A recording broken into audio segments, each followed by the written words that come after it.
आदरणीय बंधुओं,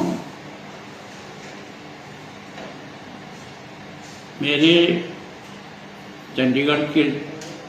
निकल जाने के बाद मेरे बयानों को लेकर के कई तरह के प्रश्न खड़े किए गए। मेरी आप सबसे विनम्र प्रार्थना है कि मेरा भाषण शुरू से लेकर आखिर तक एक बार आप सुन लें, मेरे भावों को सुन लें, मेरे शब्दों को सुन लें, मेरे मन में प्रताप के प्रति कितनी श्रद्धा है, आस्था है, विश्वास है। पहली बार मैं नया 33 साल की उम्र में एमएलए बनकर गया था, तब मैंने आग्रहपूर्वक प्रताप के इस शौर्यपूर्ण जीवन को मेवाड़ में स्थापित किया जाए। घर घर गांव गांव लोगों के मन में प्रताप की उस जीवन को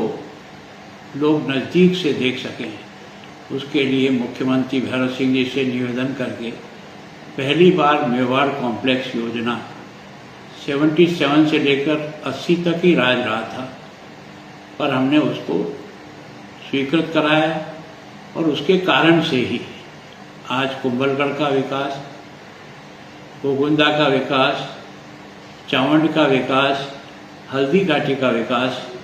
उसके बाद शुरुआत हुई। मैंने उस विषय को ही इस रेफरेंस में कहा था कि कांग्रेस का 47 से लेकर के 77 तक सरकारें रही, लेकिन प्रताप के जीवन को ऊंचाई पर ले जाने के लिए किसी भी प्रकार का काम नहीं हुआ।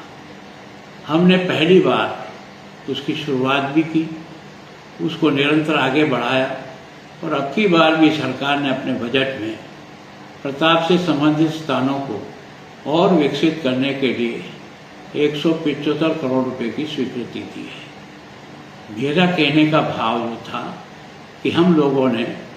प्रताप के उस शौर्यपूर्ण जीवन को जन जन तक पहुंचाने, आने वाले पर्यटक को भी प्रताप की गाथाओं से परिचित कराने के लिए ये सारे के सारे विकास प्रारंभ किए। ये विकास कांग्रेस भी कर सकती थी, इतना लंबा कालखंड रहने के समय में भी ये मेरा उस पर भाव था। मैंने ये जो शब्द प्रयोग किया कि हमने प्रताप को जिंदा किया, इसके आगे और पीछे की बात को आप सुनिए कि कांग्रेस ने इस बारे में प्रताप के जीवन को जन सामान्य तक और दुनिया तक पहुंचाने के लिए जिस प्रकार की आज मेवाड़ नहीं, दिल्ली में भी स्टैचू बनी है, गुजरात में भी बनी है, बंगाल में भी बनी है, हर जगह प्रताप का जिस प्रकार का हुआ है उसको बढ़ाने का प्रयत्न किया। मेरा ऐसा कोई भाव नहीं था। फिर भी अगर किसी को केवल ये कि हमने जीवित किया, ये शब्द इतना सा टुकड़ा अगर आपको बुरा लगता है तो मैं इसके लिए क्षमा चाहता हूँ कि मेरा भाव ये नहीं था कि हमने किया। हमने कहा कि हमने प्रताप को सब प्रकार से ऊंचाई देने के लिए जो भी प्रयत्न सरकार की तरफ से हो सकता था, और आप ये जितनी भी स्टैच्यू प्रताप की लगी हुई है, जहाँ भी लगी हुई है, उसका समय नोट कर लें कि कब लगी है, किस साल में लगी है। गांव गांव में प्रताप का ये जो मान और सम्मान है, ये हमारे उस अभियान को प्रारंभ करने के बाद में है या उससे पहले से है, तो थोड़ा सा मेरे भाव भी आपको ठीक लगेंगे। मेरा तो आपसे आग्रह है कि छोटी छोटी बातों पर प्रताप के प्रति मेरे मन में कितना सम्मान है। मैं इतने सालों से प्रताप जयंती पर जो कार्यक्रम नगर पालिका और बाकी सबके सहयोग से, समाज के आप ही के समाज के सहयोग से जो कर रहे थे, कब शुरू किया, कब इसको हमने कहाँ तक ले जाने का प्रयत्न किया। अगर सम्मान नहीं होता तो क्या ये कार्यक्रम हम नगर परिषद के अपने बजट से और फंड से इस प्रकार के कार्यक्रमों का आगे बढ़ा सकते थे।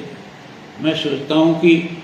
मेरा जो विषय है, मैं चाहता हूँ कि मेरा पूरा भाषण शुरू से लेकर आखिर तक सुनने के बाद फिर आप और कोई आपका सुझाव हो तो मुझे ज़रूर दो, मैं उसे स्वीकार करूँ।